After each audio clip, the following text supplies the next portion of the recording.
Hi, it's Janice here, and today I've got a different way you can get your preschool children to engage in music classes.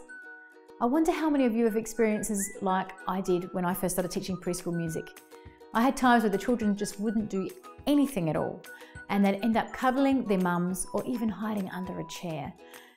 It's not surprising that it happens though, because when you get a very young child, say 3 or 4 years old, they often haven't even been out of the house very much. Or your class might even be one of the first formal classes that they've even participated in. So here is one idea to get these tiny children engaged. It's actually just a balloon.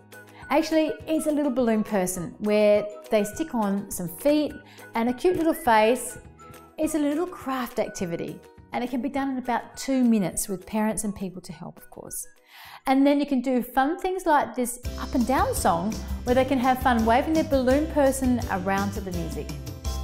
Up, up, up, down, down, down. This way, they are learning about pitch concepts and they will begin to sing, or while they think they're just waving a balloon around. Of course, this is only one tiny part of an extended lesson, and the children can do all sorts of activities with their balloon. And there are other simple little craft activities like this one right throughout our preschool music program. The easiest and fastest way we can share the ideas and resources we've got for you is on one of our live training sessions. In this live event, I would like to share with you simple and effective strategies for teaching preschool music.